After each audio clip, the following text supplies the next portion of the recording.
Meu nome é Ronivaldo Pinto Ferreira, sou enfermeiro do Ambulatório de Estomias da Policlínica de Ceilândia, no Distrito Federal, da Secretaria de Saúde do DF.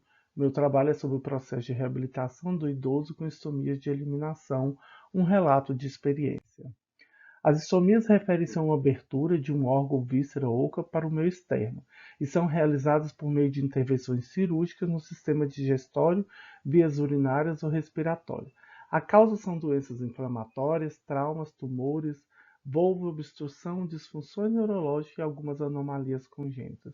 O perfil é majoritariamente feminino, com idade superior a 60 anos e câncer coloretal como causa. Existe um decreto, número 5.296 de 2004, onde as pessoas com estomia são reconhecidas como pessoas com deficiência física.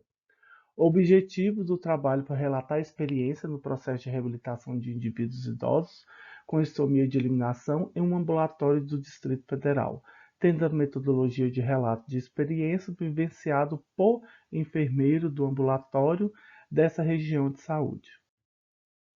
Resultado. Então, o ambulatório ele fica na região de Ceilândia, no DF. Atualmente, há 270 usuários cadastrados com estomias de eliminação em processo de reabilitação e o acompanhamento periódico.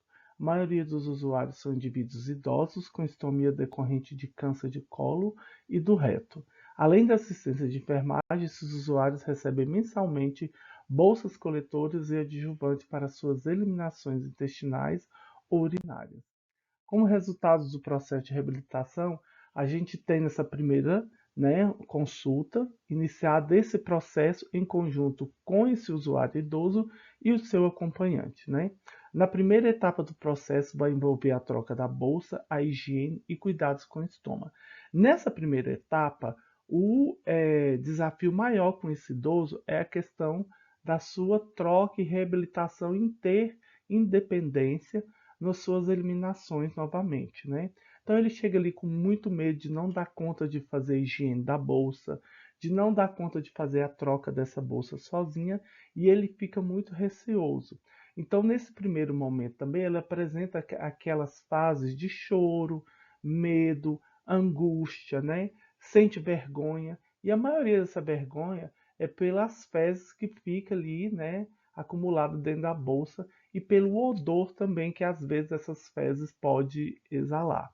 Passando essa primeira etapa, ele vem para um segundo momento, onde é iniciado as questões sobre alimentação, atividade física e questões sociais.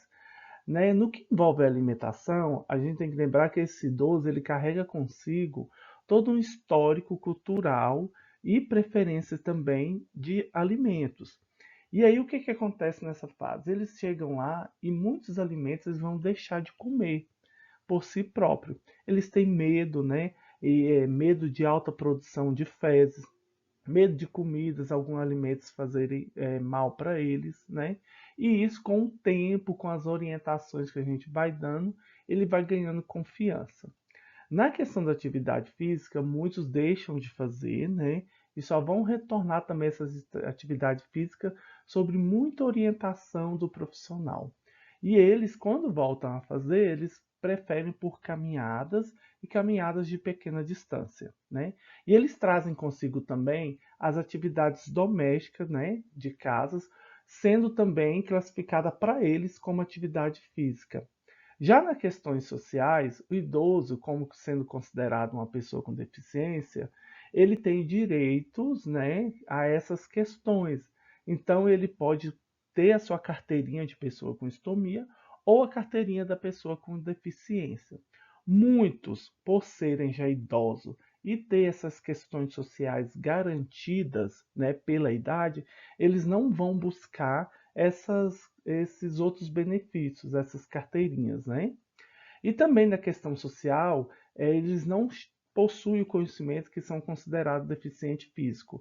E essa construção dessa consciência social é lenta e é aos poucos, Tanto para eles como para os seus familiares. As outras etapas do processo de reabilitação são definidas a partir da resposta do usuário e do seu cuidador, sendo a maioria no manuseio do equipamento coletor. Considerações finais. Então, o processo de reabilitação do indivíduo idoso com estomia envolve também sua família e é preciso ter uma escuta sensível e qualificada por envolver um indivíduo que traz consigo anos de cultura e preferências pessoais. Essas são as referências. Muito obrigado.